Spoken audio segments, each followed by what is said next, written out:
اللہ کریم کے بابرکت نام سے شروع جو تمام جہانوں کا رب ہے۔ دوستو، آج کی اس ویڈیو میں ہم کائنات کے سب سے بڑے بدبخت کافر کے بارے میں آپ کو بتائیں گے۔ یعنی آج کی ویڈیو میں ہم آپ کو فرعون کے بارے میں بتائیں گے کہ فرعون کون تھا اور کس کی اولاد میں سے تھا، اور فرعون کو فرعون کیوں کہا جاتا ہے، اور فرعون مصر کا بادشاہ بننے سے پہلے کون سا کام کیا کرتا تھا، اور فرعون مصر کا بادشاہ کیسے بنا، اور فرعون نے خدائی کا دعویٰ کرنے کے لیے بنی اسرائیل کے مسلمانوں کو کس طرح جانوروں جیسا جاہل بنا دیا تھا، اور پھر کس طرح فرعون نے خدائی کا جھوٹا دعویٰ کیا اور کس طرح وہ مصر کا جھوٹا خدا بنا۔ دوستو، ان تمام سوالات کے جوابات آج کی اس ویڈیو میں ہم جاننے کی کوشش کریں گے۔ دوستو، فرعون وہ کہ جس کا ذکر قرآن پاک میں ملتا ہے اور جو حضرت موسیٰ علیہ السلام کے دور میں پایا جانے والا فرعون تھا، اس کا نام ولید بن مصعب یا مصعب بن ریان تھا۔ بعض مورخین نے اس بدبخت کا نام قابوس بھی تحریر کیا ہے۔ دوستو، فرعون بدبخت کا تعلق قبیلہ قبطیہ سے تھا اور اس کی عمر 400 سال تھی۔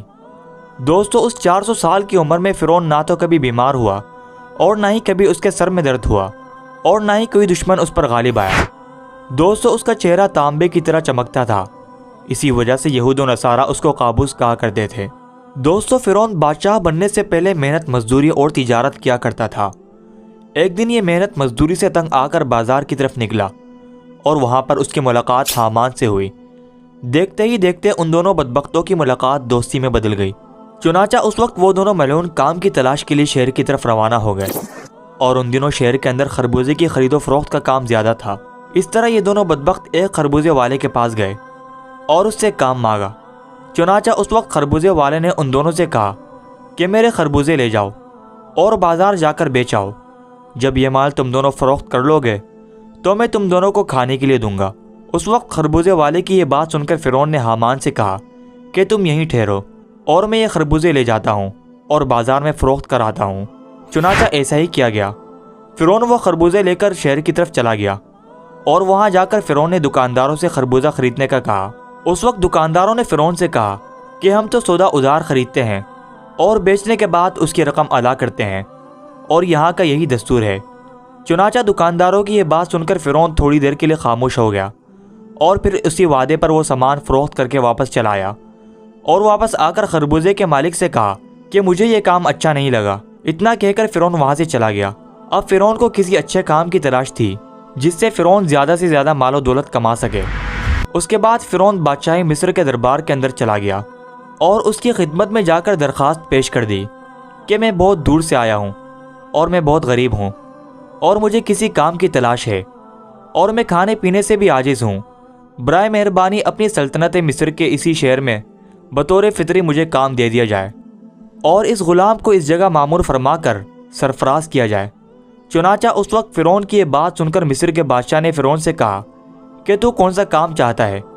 چنانچہ بادشاہ کی یہ بات سن کر فرعون بولا کہ مجھے مصر کے قبرستان کی داروغی دے دی جائے، اور اس کے بدلے میں کچھ رقم فدیہ کے طور پر شاہی خزانے میں جمع کروایا کروں گا، اور باقی رقم اپنے پاس رکھا کروں گا، اور میری اجازت کے بغیر مصر کے اس قبرستان میں کوئی بھی مردہ دفن نہ ہو۔ یہ بات سن کر اس وقت کے بادشاہ مصر نے فرعون کو مصر کے قبرستان کی داروغی دے دی۔ چنانچہ اس طرح مصر کے قبرستان کی داروغی ملتے ہی فرعون بہت خوش ہوا اور خوشی خوشی قبرستان کے دروازے پر جا کر بیٹھ گیا اور انتظار کرنے لگا کہ اب کون آتا ہے جو اپنے مردوں کو دفن کرتا ہے۔ دوستو، قضاء الہی سے ایسا ہوا کہ اسی سال مصر کے اندر ایک خوفناک وبا پھیل گئی، جس کی وجہ سے مصر کے بہت سارے لوگ مرنا شروع ہو گئے۔ فرعون نے جب یہ دیکھا تو اس نے ہر لاش کے بدلے ان کے وارثوں سے ایک ایک سونے کا درہم لینا شروع کر دیا، اور اس طرح تھوڑے ہی دنوں میں فرعون کے پاس بہت زیادہ پیسہ جمع ہو گیا اور فرعون امیر ہو گیا۔ اتنا زیادہ مال آنے کے بعد فرعون نے یہ سوچا کہ کیوں نہ مصر کے تمام قبرستان کو اپنے ہی قابو میں کر لیا جائے۔ لہٰذا فرعون نے ایسا ہی کیا۔ فرعون نے بادشاہ کو کچھ پیسے دیے اور تمام مصر کے قبرستانوں کی داروغی اپنے ہاتھ میں لے لی۔ چنانچہ اس طرح فرعون قبرستان کی داروغی کے ذریعے بادشاہ مصر کے خزانے میں بہت سارا پیسہ جمع کرواتا رہا، اور فرعون کے اس فعل سے بادشاہ مصر بہت خوش ہوتا، اور اپنی جہالت کے سبب بادشاہ مصر فرعون کو پیار اور عزت دینے لگا۔ چنانچہ اسی دوران قضاء الہی سے ایسا ہوا کہ اس وقت مصر کا وزیر مر گیا، اور چونکہ فرعون اس وقت بادشاہ مصر کا بہت زیادہ مقرب بن چکا تھا، لہٰذا مصر کے بادشاہ نے فرعون ہی کو مصر کا وزیر مقرر کر دیا۔ چنانچہ اس طرح اقتدار ملتے ہی فرعون اقتدار کے نشے میں بدمست ہو گیا اور اس نے اپنے دوست حامان کو بھی اپنے پاس بلا لیا۔ اس وقت فرعون اپنے دوست حامان سے کہنے لگا کہ میں چاہتا ہوں کہ میں خدائی کا دعویٰ کروں اور ساری مخلوق مجھ کو اپنا خدا مانے اور میری عبادت کرے۔ فرعون کی یہ بات سن کر حامان بہت حیران ہوا اور فرعون سے کہنے لگا کہ اگر تو خدائی کا دعویٰ کرنا چاہتا ہے تو سب سے پہلے بنی اسرائیل کی تمام مخلوق کو اپنے ہاتھ میں لے لے اور ان کے دل میں اپنی محبت پیدا کر۔ حامان کی یہ بات سن کر فرعون نے حامان سے کہا کہ ایسا کرنے کے لیے آخر کیا کیا جائے اور یہ لوگ کس طرح مجھے اپنا خدا تسلیم کریں گے، کیونکہ اس وقت تمام لوگ حضرت یوسف علیہ السلام اور حضرت یعقوب علیہ السلام کے دین پر تھے، اور کس طرح وہ لوگ اپنے دین کو چھوڑ کر فرعون کو اپنا خدا تسلیم کرتے۔ اس وقت فرعون نے اپنے دوست حامان سے اس کے بارے میں کوئی تدابیر نکالنے کا کہا۔ فرعون کی یہ بات سن کر حامان کچھ دیر کے لیے سوچتا رہا اور پھر یہ تدبیر نکالی کہ بادشاہ مصر سے یہ درخواست کی جائے کہ میں چاہتا ہوں کہ تمام مصر کے لوگوں کی تمام تر خواہشات مفت میں پوری کی جائیں اور ان لوگوں کے تمام تر اخراجات میں اپنی جیب سے ادا کروں گا، اور لوگ جو بھی چیز حاصل کرنا چاہیں وہ بالکل مفت میں حاصل کر سکتے ہیں۔ چنانچہ اس وقت بادشاہ مصر نے فرعون کی یہ بات سن کر اس کی درخواست قبول کر لی اور 1 سال کے لیے تمام مصریوں کو یہ رعایت فراہم کر دی، اور فرعون نے 1 سال میں تمام اخراجات میں ہونے والی رقم حامان کے ہاتھ میں بادشاہ مصر کے خزانے میں جمع کرا دی، اور پورے مصر میں یہ اعلان کروا دیا گیا کہ اس سال خزانہ رعایتوں پر معاف ہے، اور ہم نے اپنی طرف سے تمام تر اخراجات کی رقم بادشاہ مصر کے خزانے میں جمع کرا دی ہے، اور مزید 2 سال کے اخراجات کی معافی کے لیے بھی ہم نے سرکار عالی میں درخواست کی ہے اور وہ بھی قبول ہو گئی ہے۔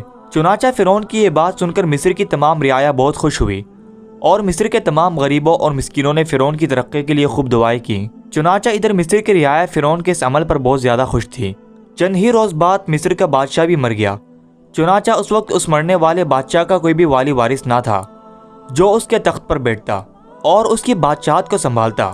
اس طرح بادشاہ مصر کی تجہیز و تدفین کے بعد 3 دن تک عیادت ہوتی رہی، اور چوتھے روز تمام مصر کے لوگ، قاضی، مفتی، عالم، فاضل، امراء و غرباء، چھوٹے بڑے سب بادشاہ مصر کے دربار میں حاضر ہوئے اور کہنے لگے کہ بادشاہ کے تخت پر کسی کو بٹھایا جائے، کیونکہ ملک بادشاہ کے بغیر بے سروپا ہو گیا ہے۔ چنانچہ اس وقت مصر کے لوگوں نے فرعون سے یہ نیکی دیکھی تھی کہ فرعون نے 3 برس کا خزانہ مصر کے لوگوں کو معاف کروایا تھا اور ان کے اخراجات کا 3 برس کا پیسہ اپنے پاس سے بادشاہ مصر کو دیا تھا۔ اس لیے مصر کے تمام لوگ فرعون کے اس عمل سے بہت زیادہ خوش تھے، اور فرعون کی یہ خیرخواہی دیکھ کر مصر کے تمام لوگوں نے فرعون کو مصر کے بادشاہ کے تخت پر بٹھا دیا اور فرعون مصر کا بادشاہ بن گیا۔ اس وقت لوگوں نے یہ خیال کیا کہ فرعون بہت اچھا انسان ہے اور ہماری رعایا کا بہت زیادہ خیال رکھے گا۔ اس طرح جب یہ فرعون مصر کے وزیر سے مصر کا بادشاہ بنا تو اس وقت فرعون نے اپنے دوست حامان کو مصر کا وزیر مقرر کر دیا۔ فرعون مصر کا بادشاہ بنتے ہی اپنے دوست حامان سے کہنے لگا کہ اب پورے مصر میں ہماری بادشاہی ہے، ہم جو چاہے وہ کر سکتے ہیں۔ اس وقت فرعون نے حامان سے کہا کہ اب کوئی ایسی تدبیر نکالو جس کی وجہ سے مصر کے تمام لوگ مجھے خدا ماننے لگے اور میری عبادت کرنے لگے۔ اس وقت حامان بدبخت نے فرعون ملعون کو یہ مشورہ دیا کہ پہلے مصر میں یہ حکم جاری کیا جائے کہ مصر کے اندر جتنے بھی علماء اور فضلاء دین کی تدریس کر رہے ہیں وہ سب کے سب دین کی درس و تدریس کو ختم کر دیں اور لوگوں کے درمیان اسلام کی تبلیغ کا یہ سلسلہ بالکل ختم کر دیا جائے، تاکہ آہستہ آہستہ تمام لوگ اپنے دین سے دور ہو جائیں اور اپنے دین سے بے خبر ہو جائیں، اور آئندہ آنے والی نسل دین سے بے خبر اور جاہل پیدا ہو۔ چنانچہ اس وقت حامان کی یہ بات سن کر فرعون نے فوراً یہ حکم جاری کر دیا اور مصر کے اندر درس و تدریس کا سلسلہ ختم کر دیا گیا، اور فرعون نے مصر کے اندر یہ حکم جاری کر دیا کہ کوئی بھی شخص مصر میں درس و تدریس نہ کرے ورنہ اس کو قتل کر دیا جائے گا۔ فرعون کا یہ حکم سنتے ہی تمام لوگوں نے اس کے قتل کے ڈر سے درس و تدریس کا یہ سلسلہ فوراً ختم کر دیا اور مصر کے لوگوں نے بالکل لکھنا پڑھنا چھوڑ دیا۔ چنانچہ اس طرح درس و تدریس کا سلسلہ ختم ہونے کے بعد وقت گزرتا گیا اور وقت کے ساتھ ساتھ تمام لوگ جاہل بن گئے اور علم سے دور ہو گئے اور اپنے حقیقی خدا اللہ تبارک و تعالیٰ کو بالکل ہی بھول گئے۔ اس وقت مصر کے لوگوں کی یہ حالت ہو گئی کہ وہ جانوروں کی طرح جاہل بن گئے۔ اس وقت فرعون نے یہ چال چلی کہ تمام مصر کے لوگوں کو یہ حکم جاری کیا جائے کہ تمام مصر کے لوگ اپنے اپنے گھروں میں بت بنا کر اس کو سجدہ کیا کریں اور اس کی پوجا کیا کریں۔ چنانچہ فرعون کا یہ حکم پاتے ہی ایک قبطی قوم جو کہ کثیر تعداد میں تھی انہوں نے بتوں کی پوجا شروع کر دی اور آہستہ آہستہ یہ بت پرستی بڑھتی چلے گئی اور یہ سلسلہ کئی سالوں تک جاری رہا۔ اور پھر اس کے بعد فرعون نے مصر میں یہ اعلان کروایا اور اس اعلان میں یہ الفاظ لوگوں کے کانوں تک پہنچائے جس کا ذکر قرآن پاک میں یوں ملتا ہے جس طرح کہ اللہ تبارک و تعالیٰ قرآن پاک میں ارشاد فرماتا ہے، اور پس لوگوں کو جمع کیا اور لوگوں سے کہا کہ میں ہوں رب تمہارا سب سے بڑا اور بلند۔ دوستو، اس طرح کئی سال تک لوگ بتوں کی پوجا کرتے رہے۔ جب لوگ مشرک اور بت پرست بن گئے، اس وقت فرعون نے یہ حکم جاری کیا کہ اپنے گھروں میں موجود تمام بتوں کو توڑ دیا جائے اور مجھے خدا مانا جائے اور میری پوجا کی جائے۔ چنانچہ فرعون کا یہ حکم ملتے ہی تمام لوگوں نے ایسا ہی کیا۔ تمام قبطی قوموں نے بتوں کو توڑ دیا اور فرعون کو پوجنا شروع کر دیا اور فرعون کو خدا ماننے لگے۔ لیکن قبطی قوم کے علاوہ دوسرا کوئی بھی فرعون کو خدا نہیں مانتا تھا۔ قبطی قوم ایک واحد ایسی قوم تھی جو فرعون کو اپنا خدا مانتی تھی۔ باقی تمام لوگ اللہ تبارک و تعالیٰ کی وحدانیت پر یقین رکھتے تھے اور اللہ تبارک و تعالیٰ کو اپنا خدا مانتے تھے۔ اسی وجہ سے فرعون قبطی قوم پر بہت مہربان تھا اور بنی اسرائیل کے مسلمانوں پر طرح طرح کے ظلم و ستم کرتا تھا، کیونکہ بنی اسرائیل کی قوم حضرت یوسف علیہ السلام کے دین پر تھی۔ اسی وجہ سے فرعون ان کو ذلیل کرتا اور ان سے بھاری بھرکم کام کرواتا۔ دوستو، ہم امید کرتے ہیں کہ آپ کو ہماری یہ ویڈیو پسند آئی ہوگی۔ مزید ایسی ویڈیوز کے لیے ہمارے چینل کو سبسکرائب کریں اور ساتھ میں لگے بیل آئیکن کو ضرور پریس کریں۔ ملتے ہیں جلد ایک نئی ویڈیو کے ساتھ۔ اللہ ہم سب کا حامی و ناصر ہو۔